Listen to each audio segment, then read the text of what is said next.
Why, hello, everybody. This is Eric Virathaler of Virathaler Studios back for the next episode of Sit Down by the Fire. I'm here with my next special guest. Please introduce yourself. Hi, everybody. My name is Joe Castro, and I'm a Hollywood special effects artist and an independent filmmaker. I've been working in Hollywood for 42 years now. I'm here in Los Angeles, California. Awesome. Well, but yeah, thank you for sharing all that. And yeah, and I also want to thank you for taking time out of your day to be here. I appreciate you taking time out of your day to take an interest in my work, and I really appreciate everything that the podcasters do for the independent artist. And yeah, last week, this time we were going to do this, and I didn't know, but here we are a week later, and I have like literally 9 feature films on my plate. So, but I'm just doing the next right thing and rolling with the punches, and you have to take a time to sit down and really smell the roses, right? And so being on a podcast is part of that. Oh yeah, exactly. Yeah. And yeah, and I mean, ever since like with the rise of the internet, I mean, of course, podcasts became a lot more popular, and then a lot of independent filmmakers actually now are relying on podcasts to help to get the name of their film out there more. Absolutely. Yes. Yeah. Yeah. So how about that? You take us back to day one. What exactly inspired you to break into the film industry? Oh, that's a great question. What inspired me to break into the film industry? Mm-hmm, wow. Yep. I know everybody probably has that one moment, and a lot of people that know me and know my story know that it was in 1977. My dad sat me down in front of the television and he said, "Son, watch this. You're going to really like it." And my dad was my hero, and he was my biggest cheerleader, and he understood me. And at the time I was really into like, hey, quiet. At the time I was really into like dragons and dinosaurs. Right. And it was God. Sorry about that. Hey, it's all good. Do what you got to do. Jimmy, stop that. Sorry about that. It's all good. Some spoiled, rotten dogs here. Okay, so it was it was dragons and dinosaurs. My dad knew I was interested in, and he sat me down in front of the television on a Saturday afternoon, and sure enough, it was Godzilla versus the Smog Monster, and that was like the first movie I'd ever seen like by myself. I sat there and watched the movie on that Saturday afternoon by myself. My dad was out working in the yard, and by the time the movie was over, I knew exactly what I wanted to do. I said, "Dad, how do they do that?"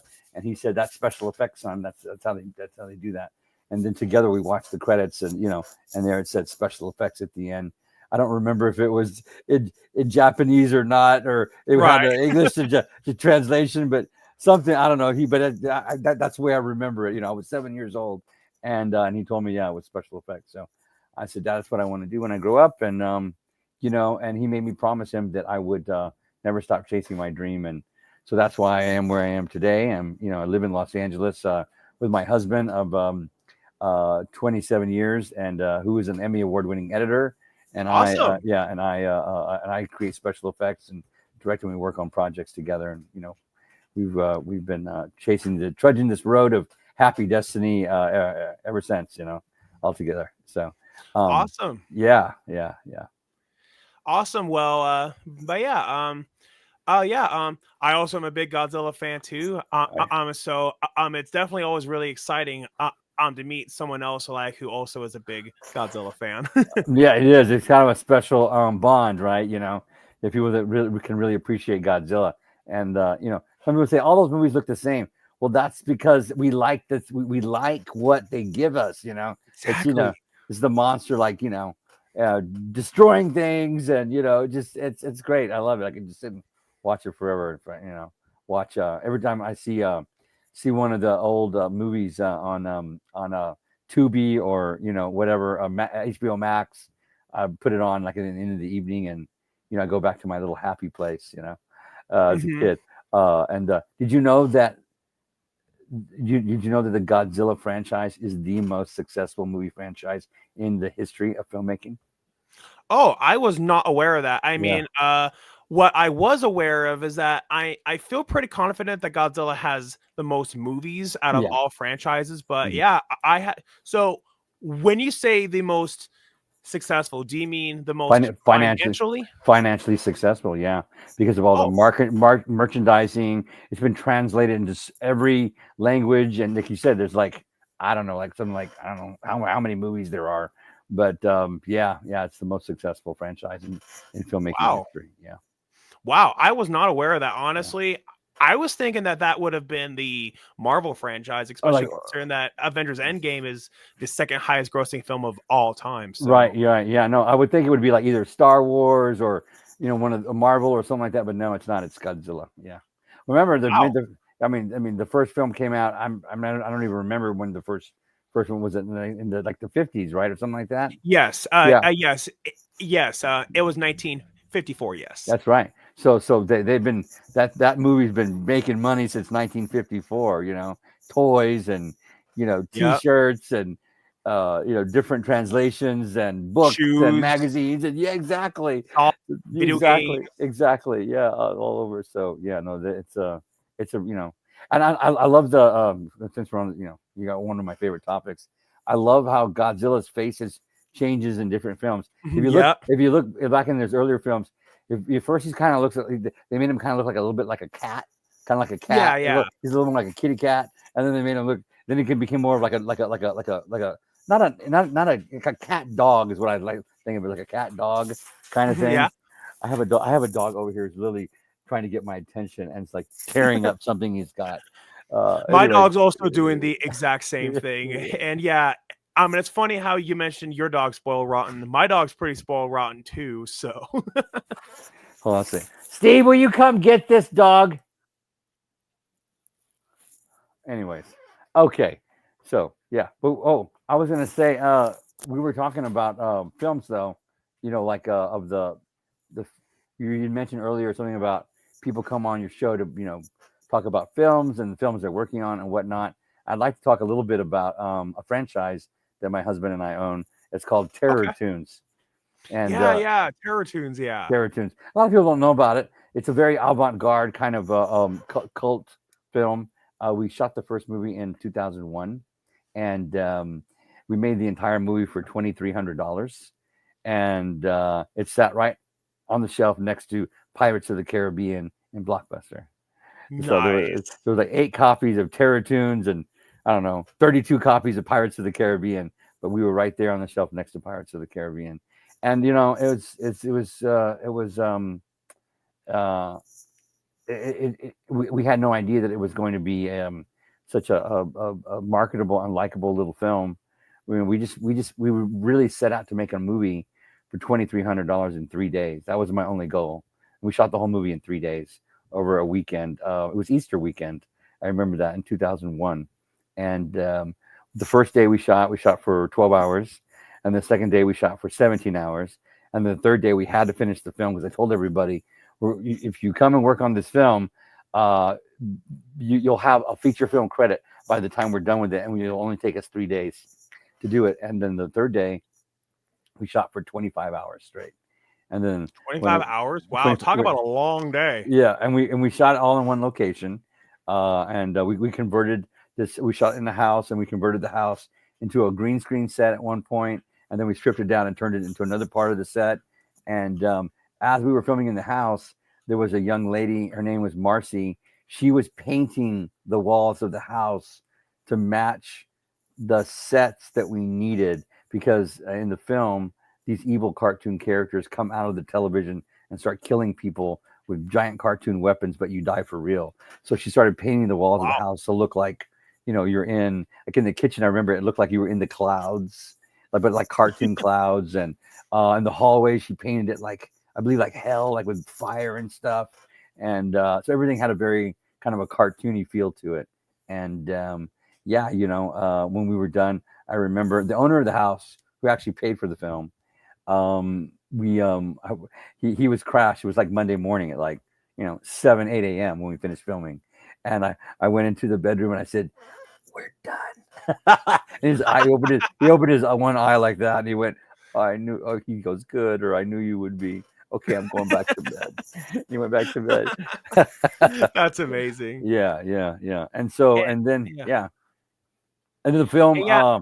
the film like I said, it moved. Today it's different, with streaming and whatnot. But back then, everything was a hard copy. So we had 4 VHS tapes and 4 Blu-ray or DVD tapes, DVD cassettes, CDs in every Blockbuster. That was 8 units in every Blockbuster, and there were something like 2,500 Blockbuster stores at the time. I don't even have my calculator on me, but that was just Blockbuster. That doesn't even count for like Hollywood Video.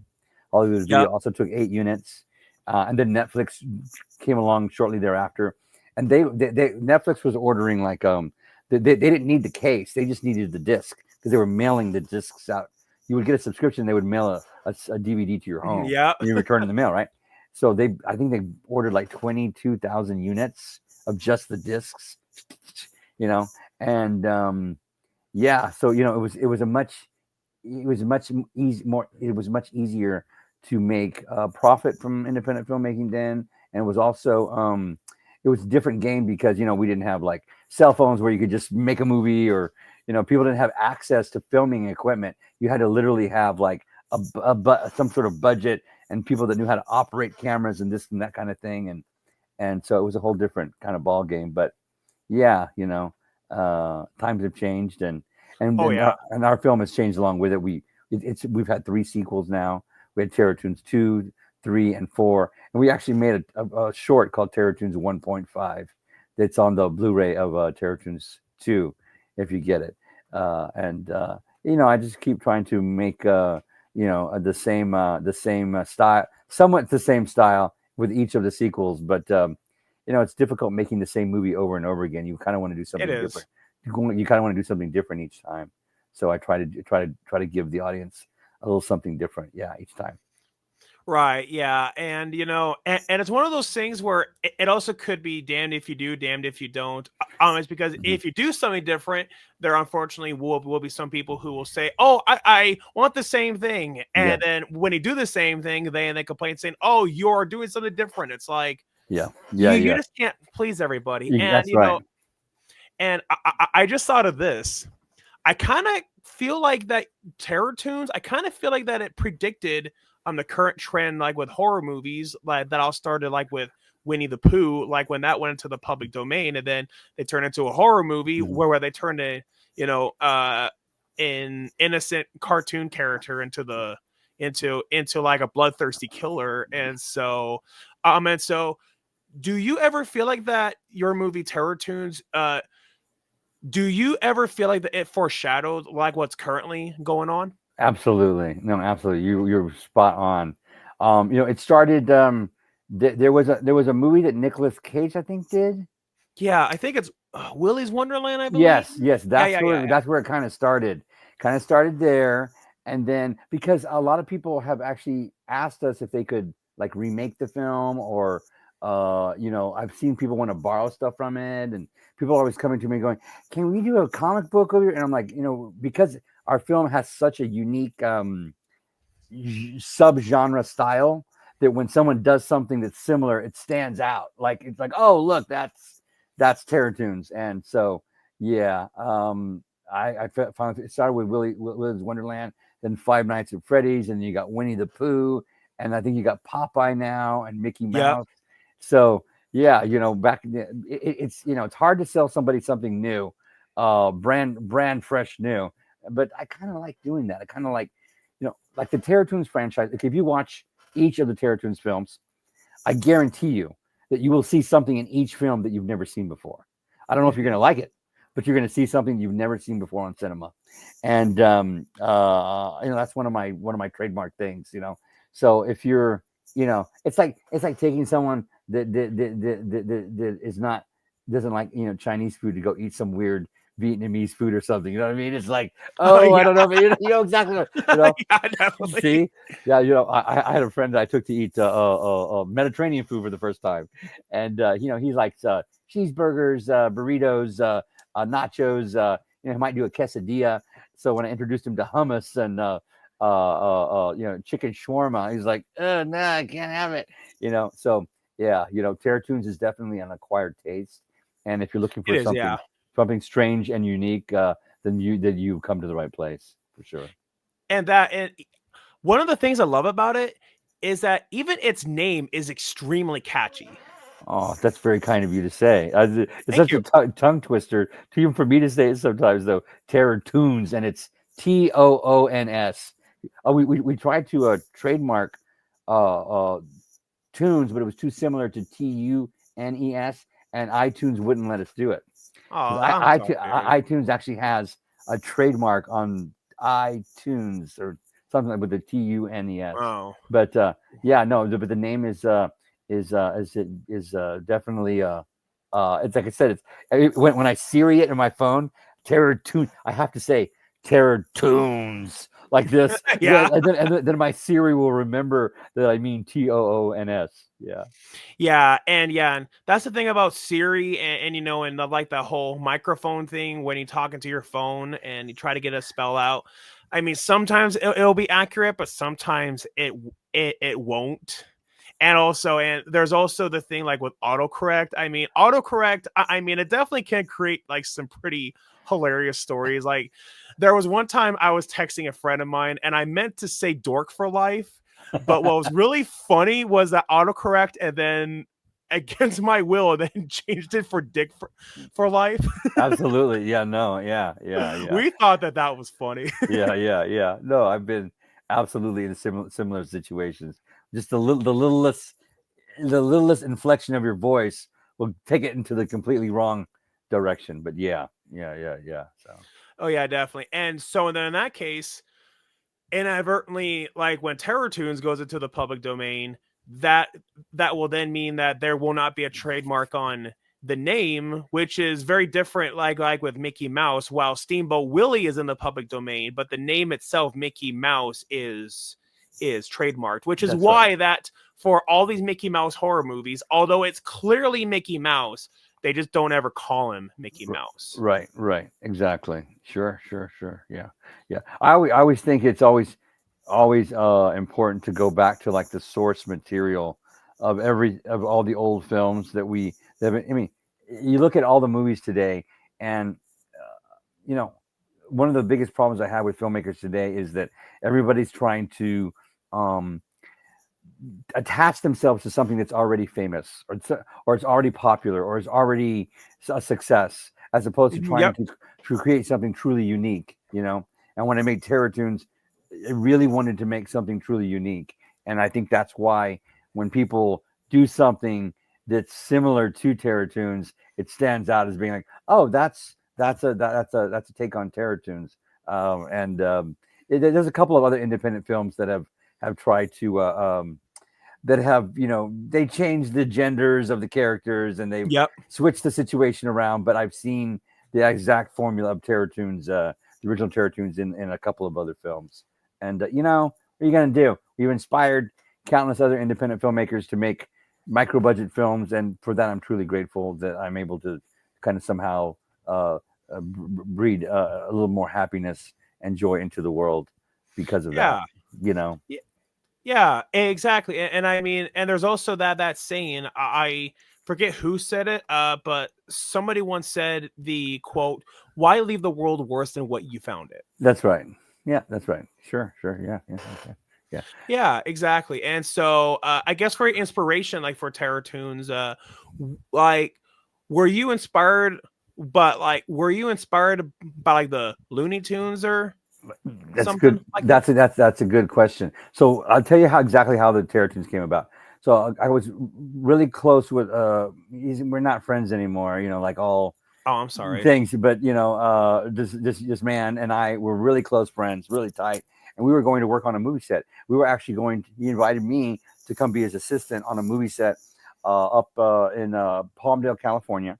They were shooting like a reenactment of the Passion of the Christ for an Easter film, and but except it was a very kind of this was I don't know if this was before Passion of the no, this was before the movie Passion of the Christ, Okay. and but they were doing like a very graphic version of it, and we were going to do special effects on the character that was playing Jesus Christ, and we were going to put these big slash marks, whip marks on his back, and all of the blood and stuff. Brutal. Yeah, and so we were going up to the movie set, and we're listening to music, and we're just brainstorming. We're two artists, and one of us said, "Hey, you know what's never been done before? Is it a movie about cartoons that kill people?" And I was like, yeah, right. Like there's never been like like a slasher movie done that way. And then one of us said, and yeah, and then the killer can use like giant cartoon weapons, but when they kill Yeah. you, you die for real. And we're like, that's never been done before. And then I was like, I literally turned to my friend, I said, I want to do it. I want to do it like now, and because I'm like really big on doing something truly unique. And my Hmm. friend said, okay, I'll help you do it. He said, and he said, I'll do the special effects, and I just want this the credit in the film, and then we got the ball rolling. I think like within a week or two, we had the draft of the script.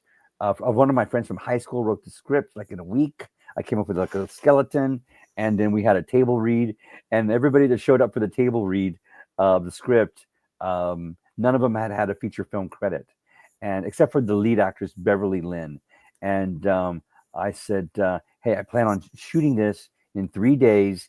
If you want to be a part of it and you want a feature film credit, come be on the film. It'll be a Saturday, Sunday, a Friday, Saturday, and Sunday. And by the end of the weekend, you'll have your first feature film credit."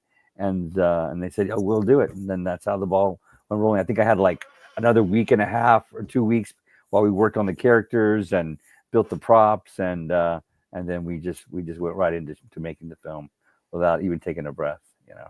Yeah, and then then as they say, the rest is history. The rest is history. Yeah, yeah, yeah, yeah. Yeah. Now, correct me if I'm wrong. I believe Terror Toons came out like quite some time after the original one, right? So say that again. Correct me if I'm wrong, but I believe the second Terror Toons film, I believe that came out quite some time after the original, right? So we shot the first Terror Tunes in 2001, and it was released in 2002, and I believe we released Terror Tunes 2 on DVD in 2007. Is what I want to say. It took Okay. almost 2 years after the first, 2.5 or 3 years after the first Terror Tunes before we shot the second one. But then it took a while to put it together, and the distributor or the person who was the executive producer was I don't even know how to explain it other than he knew how much money the first movie made, so he was very eager to get a great deal on the second one, and he held on to it, and he actually soiled the good deals that were placed before us and didn't take them. So he handed the film to my husband and I and said, "You can have the film, just take it," because he paid for it. And he said, "And do with Nice. it as you want." And so we owned the film, and we released it ourselves, and yeah. But and then since then, Steve and I have made the two sequels. It took us 3 days to shoot the first one, and then a few years later, it took us 7 days to shoot the second one, and then I think we started shooting the third one in 2007, and it took us, I want to say, 9 years to do the third one, and then it took us almost 9 years to do the fourth one, and because we shot bits and pieces of it along the way. Most people don't realize it, but Herschel Gordon Lewis, who is considered the man that directed and made the first slasher movie ever back in 1963, he's the star of Terror Toons 3, and he was a big fan of the first two films. So I asked him if he would be in the third one, and we flew to Miami, Florida, where he lived in a high rise condo, and got him to be in it. And but that was in 2007. It took us quite a while to put the third one together. I went through a lot of different things happened during that time, and I wanted it to be extra special and really spectacular because Herschel was in it, and you know, I learned a lot of things too during that time. I went to school to learn VFX because I wanted the film to be, wanted to have a bigger look to it than the first one. And each film has a little more technology in it, as we go along. Uh, Mhm, but right. but I still try to keep the cartoon feel. And as far as being inspired by Looney Tunes? Yeah, I think so. I think so. Absolutely. The first one was definitely inspired by Looney Tunes and Scooby Doo and all those cartoons that I grew up watching.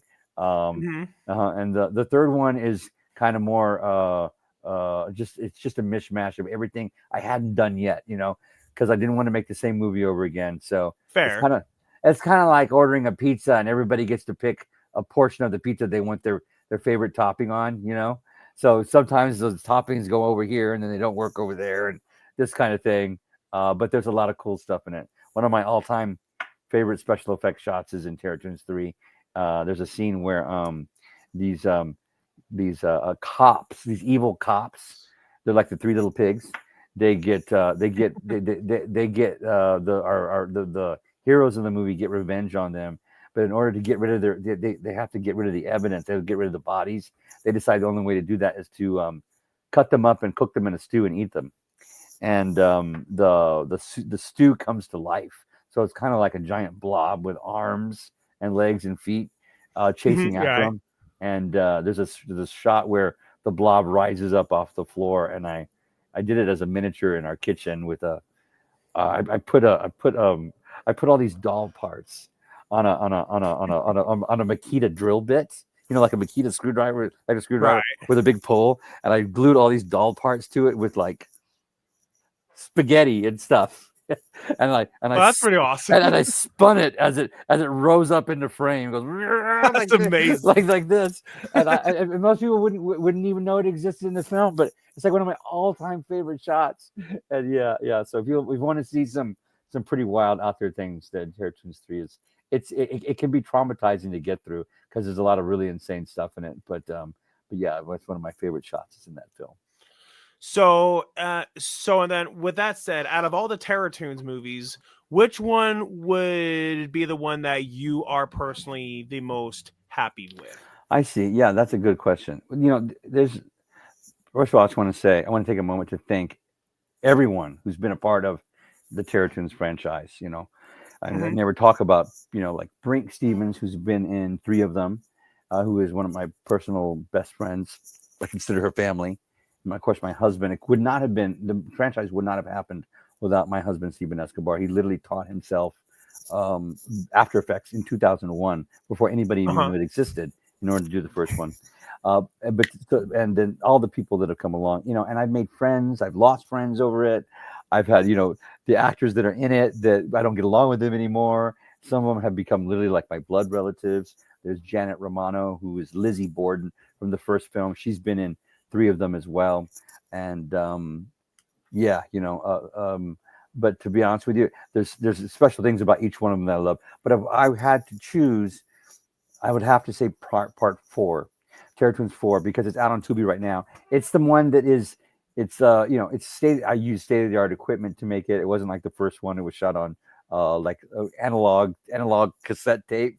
It's shot on like analog tape, and it looks beautiful. It sounds amazing. And also Brink Stevens, who is a very well known scream queen.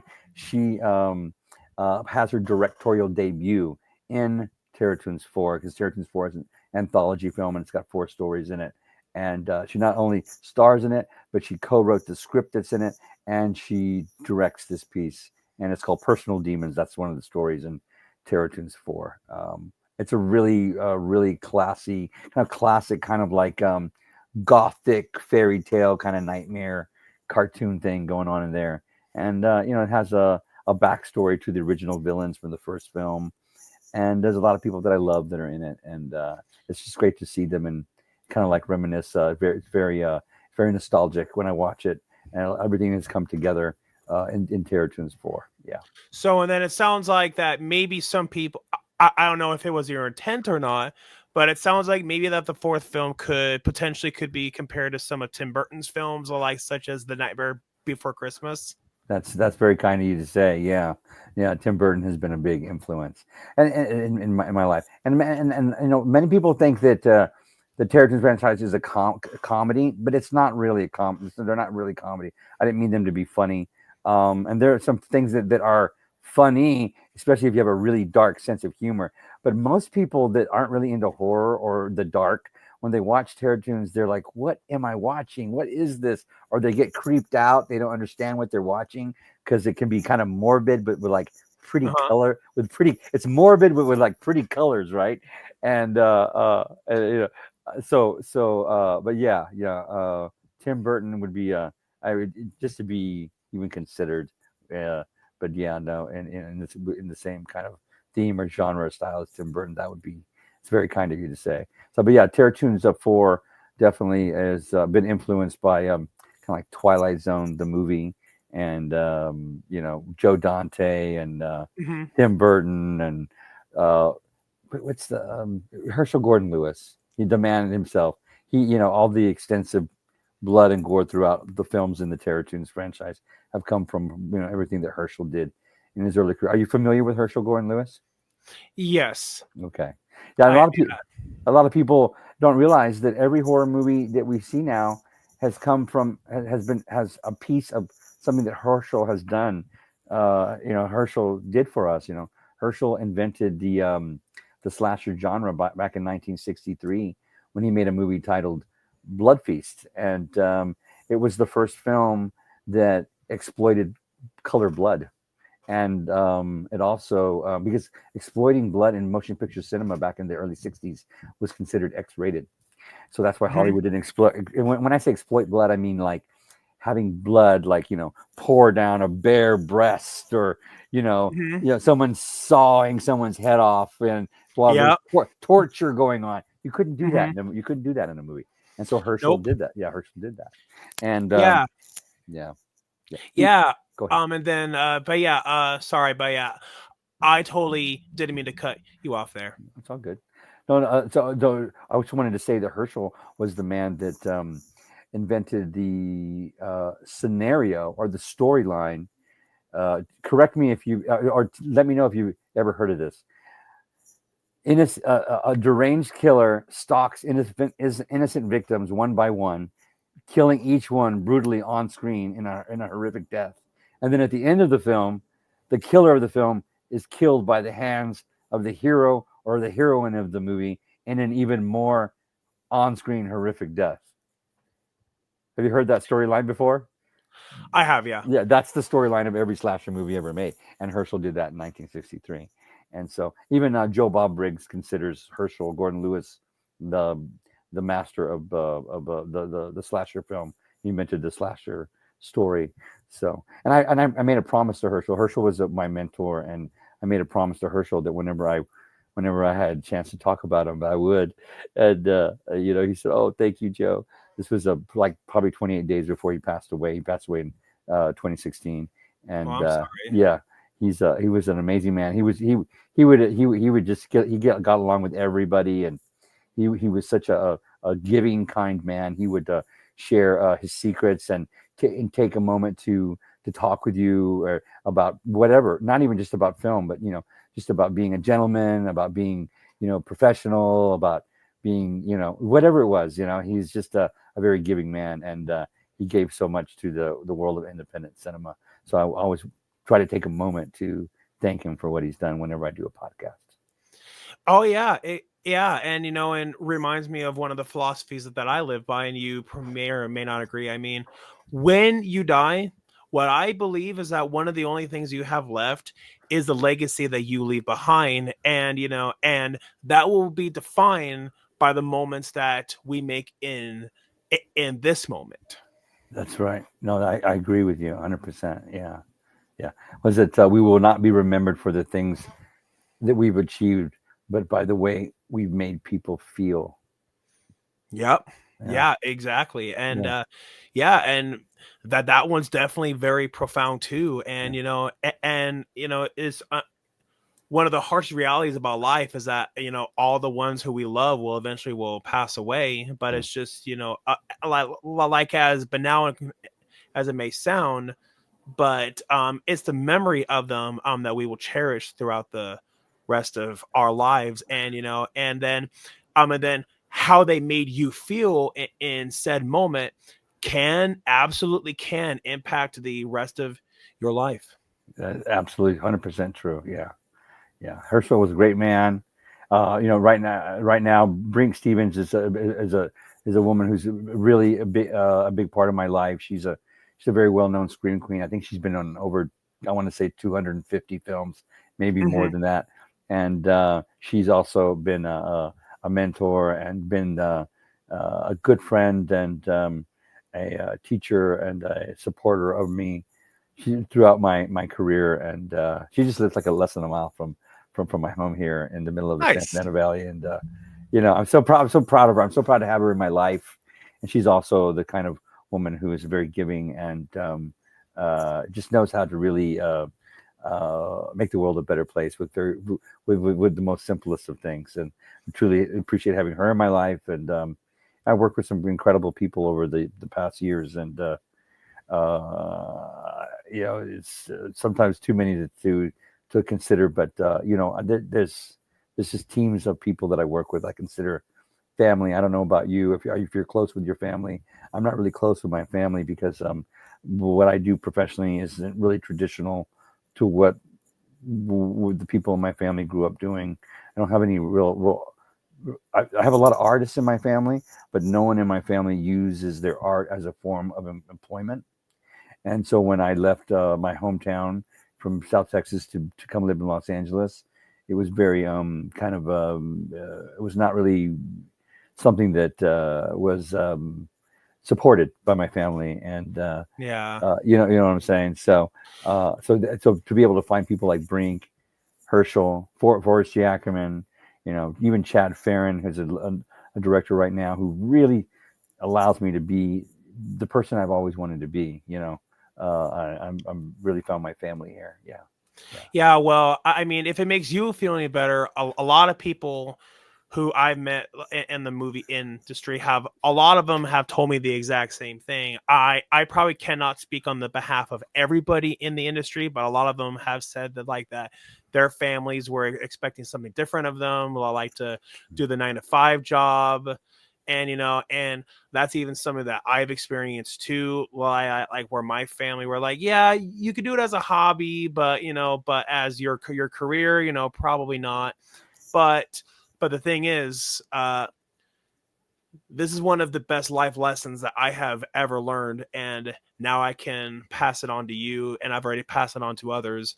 You can fail at what you don't want, so you might as well should just go take a chance at doing what you love. oh, that's amazing. Yeah, it's beautiful. Seriously, that's really great. Yeah, you will find. I mean, I guess it depends on what people find as their purpose in life. I mean, being able to. I just recently got a lifetime achievement award, even though I'm Awesome, still dude. 30. Thank you. But when I took the award, I wanted everyone to know that uh, this happened because I just continue to move forward. It took me 42 years to get it, but it's like I think I saw a meme. It said there was a man speaking to a young artist, and the man said, "You're not very good. You should just stop." And then the young artist said, "But if I stop, then I'll never be good." You know. Exactly.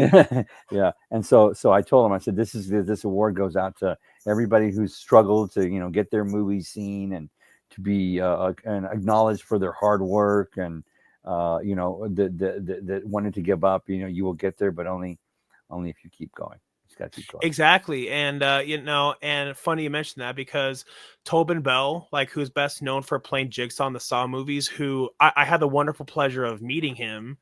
And but yeah, I mean, Tobin Bell, he started acting when he was in his 40s, and then he didn't finally make it until when he was in his 60s, and like when the original Saw came out. And so and I just love that story about Tobin Bell. It's because like that right there is proof that hey, it's not too late.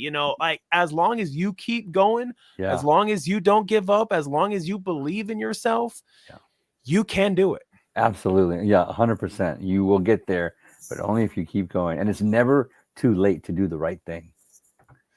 Exactly, yeah, and Okay. also, and even Boris Karloff is a good example of Oh, that. Like where Boris Karloff, he didn't make it until he was in his 40s with the original Frankenstein, well, and yeah, and there's plenty of other examples too, yeah. like Sir Ian McKellen, Uh huh. and but yeah, like Was it Hannibal?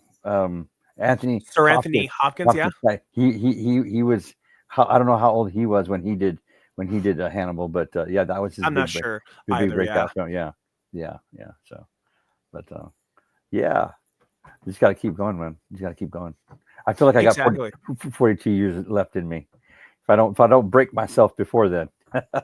Yeah, yeah, man, exactly. And I mean, hey, no one's gonna believe in you until you believe in yourself. So you just got to keep going. Like Louis Santer, who I had the wonderful privilege of having on my show, like who is Tigger in the second Winnie the Pooh horror movie. Yeah, I mean, one of the yeah, like he gave really good advice, like saying, hey, I mean, think of it like a race, and and you only fail at the race only when you quit trying to run that race. That's right. Yeah, no, that's true. That's very true. Yeah, yeah. Most people don't realize this, but I my husband and I have the Guinness Book of World Record for the Oh highest yeah. body. Yeah, for the highest body count in a slasher movie. Wow. How do you two feel about that? Yeah, I have the awards right here over here on the wall. That's amazing. Yeah, yeah. And this year we're gonna beat our record. So we're gonna beat our record again. That's impressive. Yeah, we've had the record for 13 years, and now this year we're gonna beat our record again. So yeah, it's for a movie we produced and directed called The Summer of Massacre, and right now it has 155 on-screen kills. So we're gonna beat our record this year. Wow. Yeah, That's impressive. that's more than one kill a minute. Wow. Why? Wow, It's a that's fun impressive. it's a fun movie. It's a really fun movie, and it came out in 2012, and I hate to say it, but the distributor just ruined the distribution of the film. I'm It sorry. actually became the most pirated movie on the internet for 2 months in a row. We couldn't get it down off of YouTube. Like it went up the very first day it was released, and like all day long we would try to get it taken down. And there were like four of us trying to pull it down. So everybody had access to it, and there was no reason Mhm. to purchase it here in the states. And but ultimately, it found its own audience, and we're going to re-release it this year with a brand new visual effects pass on it, and we're going to beat our record, and hopefully, it will find a new audience. Well, hey, and I mean, not that many people, well, I can say that they have the Guinness Book of World Records of the most kills in a slasher movie, which, yeah, I mean, I'm really surprised that that title doesn't belong to any of the Saw movies or the Yeah, Friday the 13th movies. yeah. So, I mean, hey, that's quite the accomplishment. Yeah, yeah, and it has a story. And a movie actually has a Yeah, story. It has a story. It's like it's not just like kills after kills. That's another thing. And the Guinness people were very adamant about it being. It has to fit a certain criteria. It's not just random kills and this kind of thing. It had to be an actual film. So yeah, we're pretty proud of that. And I've had the opportunity to have some kind of unique, adventures throughout my career that I'm pretty proud of. And I hope that I'm able to just inspire other filmmakers, to continue doing the things that they love. And I love it when people tell me, "Hey Joe, you made Terror Tunes in 3 days and it inspired me to make a movie." And I've had several filmmakers come up to me and tell me that, and it's most people don't realize it, but back in the 1960s, 50s, and 60s, when drive-ins were big, they needed movies. They needed content for drive-ins, and so all those like crazy movies that you're like, what is this? Like the incredible mixed up zombies that stopped living and started eating people with tile or whatever. Those movies were made in like 3 days, 3 to 5 days. They used to shoot whole movies in 3 to 5 days. So it wasn't like something really new. And I figured if they could do it back then why can't we do it today? And exactly. that's why I kind of figured out how to do it. Yeah.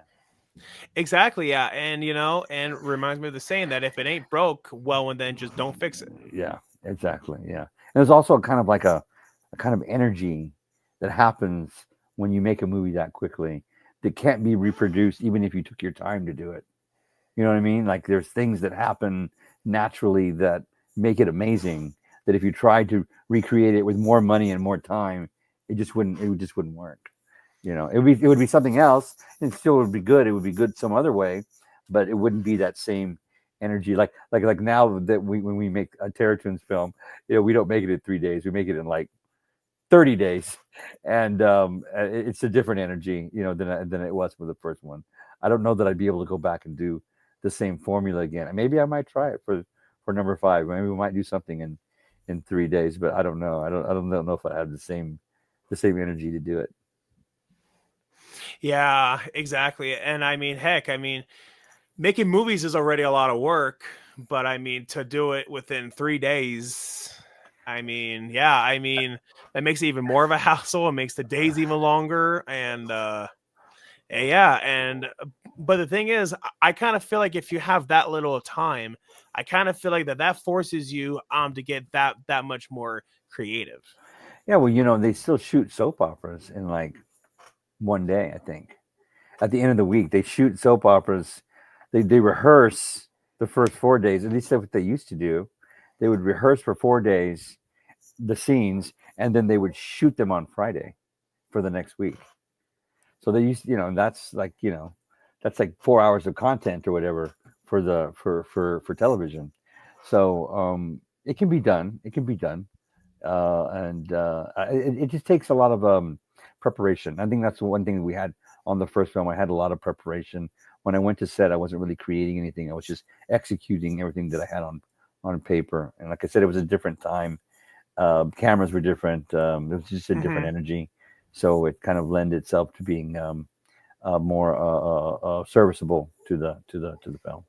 But Yeah, and I also feel like that it also would take a lot of resilience, like for people to make a movie within that short a time. I mean, you would have to make sure that you would get as good of rest as you can, yeah, eat as good of a meal as you can. So yeah, you have to be pretty resilient. I was gonna say, I like today with like TikTok videos and YouTube and whatnot. Sometimes I wonder if quality really matters, but it does. And when people look at a film, it needs to look good, it needs to sound good, it needs to look professional, and it takes time to compete with the big boys now.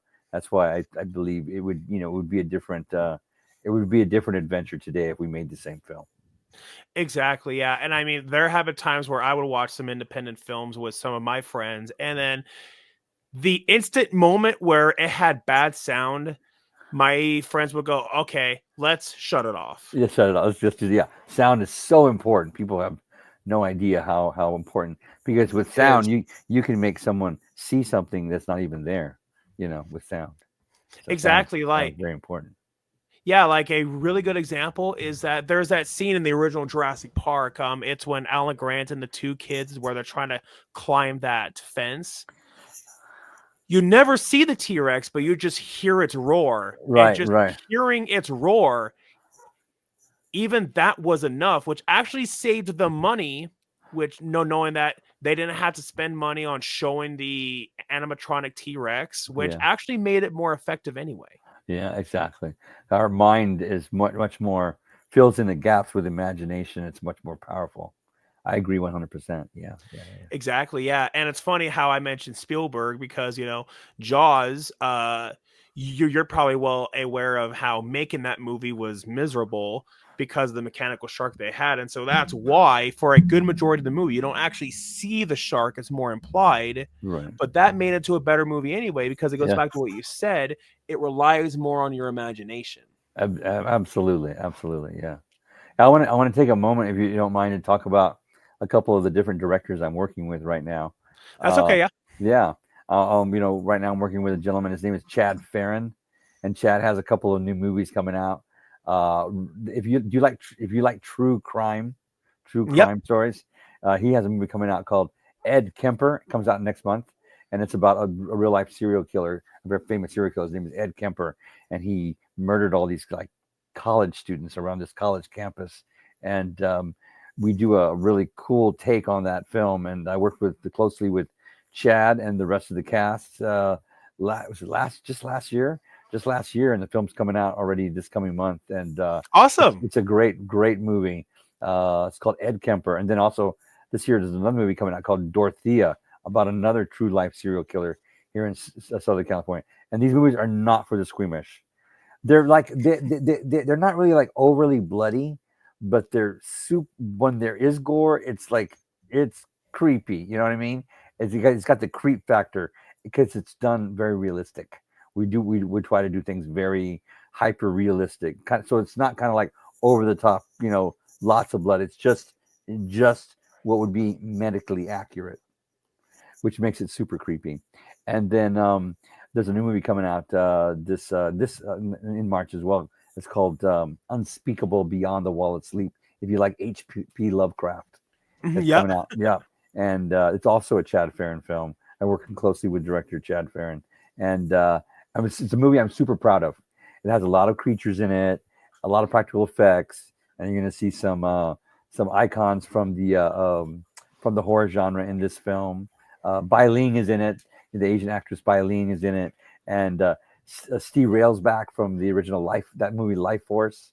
He's in it as well, and Robert Miano, who was in. Robert has a very colorful resume. He was in the original Firestarter, and then when I found out he was in the original Firestarter movie, I like it when I meet like new actors that have like a very unique resume. Like, finding someone who was in the original Firestarter movie is like, I don't know, it's just kind of cool. I just like that kind of stuff. And Yeah, so if you like H.P. Lovecraft and you like creatures and the bizarre stuff, then you'll like Unspeakable Beyond the Wall of Sleep. Yeah, yeah. And Hmm. also, I want to give a shout out to this movie that really inspired me as a young man. It's called Nightmare in a Damaged Brain. Have you ever heard it? Or I think it was original release is just Nightmare. It's called Nightmare in a Damaged Brain. I think it was made in like 1983. And there's a man that's in my movie The Summer of Massacre. His name is Cleve Hall. He also had a television series on the Sci-Fi Network called Monster Man. He was Okay. also a special effects artist, and he was in my film. I didn't even know he was in. He did the special effects for Nightmare in a Damaged Brain, and so Crazy, huh? when I was putting in the IMDb everybody's credit, it connected to Nightmare in a Damaged Brain. I'm like, what? And I went, oh, Cleve, you worked in Nightmare in a Damaged. Oh my God, it's like one of my all-time favorite movies. So That's yeah, amazing. yeah, I really like that stuff like that. Yeah, I mean, I feel like that's something what a lot of people, I mean, in inside the movie industry and outside of the film industry will experience, like, where how they'll meet somebody where they had no idea worked on so and so movie. Like, early on in my film career, before I decided to break in, I met a friend of mine who I didn't know worked on the Jurassic World movies. It wasn't until one day we stayed up until like 4 o'clock in the morning, just video chatting, and then that was when she dropped the ball on me. Like, oh, by the way, I worked on the Jurassic World movies. I was like, "You're not pulling my leg now, are you?" And then she showed me a picture of her on set with Chris Pratt. I was like, "Okay, you're not pulling my leg." And so yeah, and so when you mentioned about how this person worked on Firestarter and you didn't know and they got all excited about it, I was, Yeah, yeah, yeah. And I mean, yeah. it instantly reminds me of my situation. Nice. Yeah, no, it's there's a lot of colorful characters along the way you get to meet. You never know who you're talking to or who you're working with on set or who you're get a chance to rub elbows with. I was When we were working on Ed Kemper, there was a woman who plays Ed Kemper's mother in the film, and oh now oh her now I'm going to be in big trouble because I forgot her name. I believe her last name. I think it's Jade. She is a woman who was the. She was. Have you ever seen the original Conan the Barbarian with Arnold Schwarzenegger?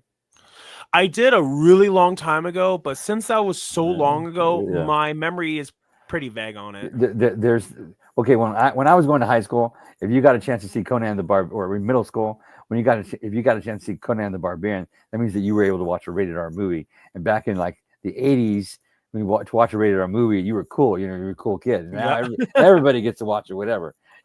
But there's a scene where Arnold Schwarzenegger is like seduced to come into this cave by this beautiful witch, and he has sex with this woman, and then she turns into this evil witch, and he picks her up and throws her into the fire, and all the guys at school were all like hot for the witch, and it was like cool thing. Anyways, I got a chance to work with that woman. on Ed Kemper. That's awesome. And so my friend from high school, my best friend Michael Garland, I took a picture with her and I sent it. I go, "Hey Michael, look, this is the witch from Conan the Barbarian." He's like, "Oh my god, that's so cool!" So yeah, That is awesome. That is so amazing. And yeah, yeah, I mean, definitely talk about a moment that you will never forget about. yeah, absolutely, yeah. So it's just and I can honestly say I'm just like truly grateful and blessed to be able to just even be able to come on the show and talk with you about this stuff because this Yeah, kind of yeah. puts into perspective of how amazing we have it, how amazing of a life we have, and to be Exactly, very yeah. grateful for everything we have going on today. So yeah, I really appreciate it. Exactly. Yeah. Oh yeah, exactly. Anytime, I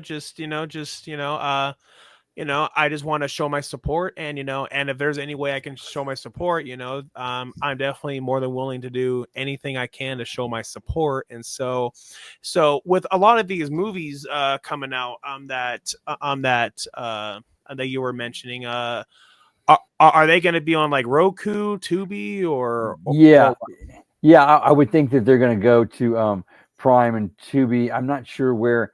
There's two different distributors. I'm not sure where those distributors put their films.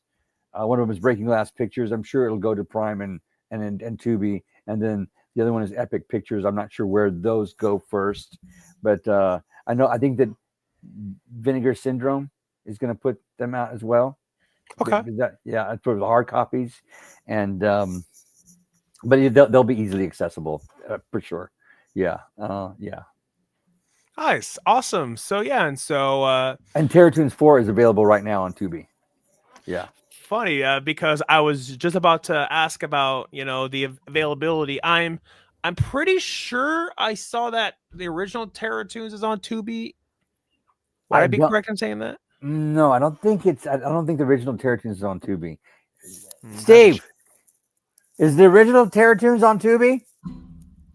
No, it's on well, iTunes, right? Vimeo. It's on Vimeo.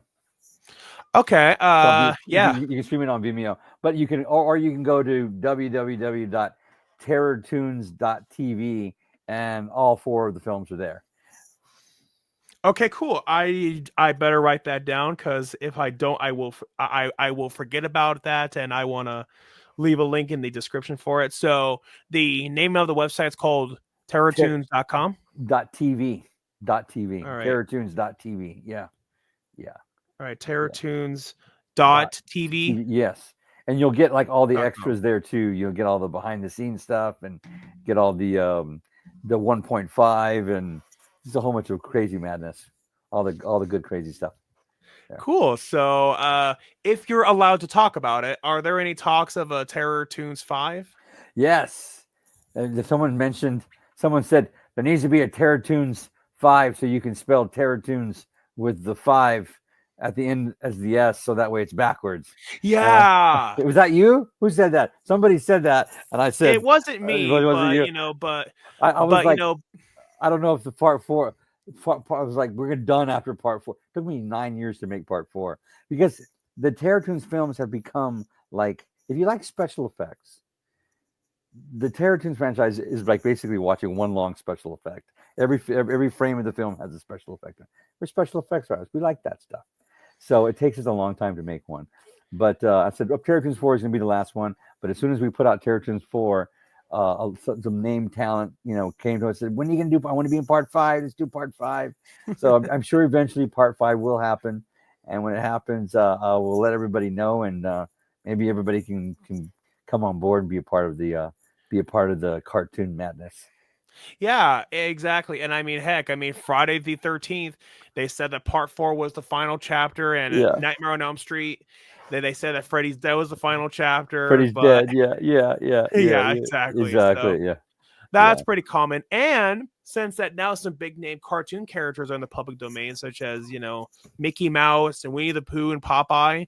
So if you wanted to have some of those characters in Terror Tunes 5, yeah. That would be cool. you certainly could. Yeah, that would be cool. Yeah, yeah, that'd be real cool. Yeah, yeah, and yeah, I'm waiting for some breathing room.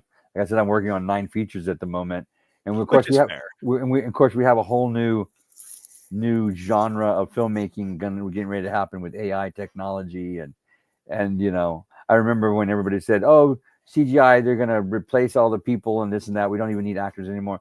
You're still going to need actors. You're still going to need people Oh, to say definitely, yeah. dialogue. You're still going to need people to come up with stories. You're still going to need people to write music or put come up with ideas, and it'll just be a new genre of a look of filmmaking, and of course in the future there'll be something else. But for now, we're going to have to play along and enjoy the tools and move forward. Yeah. Exactly, yeah.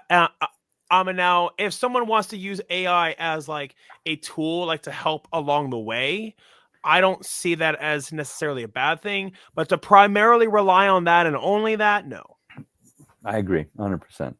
And I'll admit I use some AI technology now to do the things I do. I enjoy working with it as a tool, but I also like a lot of it to be me. I still want it to be part be a piece of me. So yeah, Yeah, yeah, exactly. Like to actually have an actual human yeah, behind it. I agree 100%. Yeah, But yeah, thank you for taking time out of your day to be here.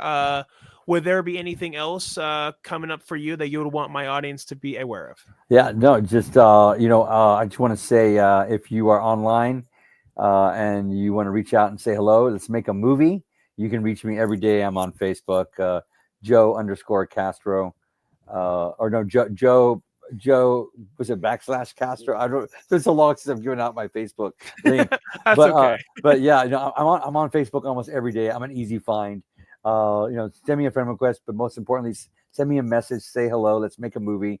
My Instagram is Joe_Castro_director, and be on the lookout for Unspeakable, Beyond the Wall of Sleep, Ed Kemper, Dorothea, and coming soon, I believe, Diced Remixed is coming out. That's a film by Jeremy and Nathan Rudd.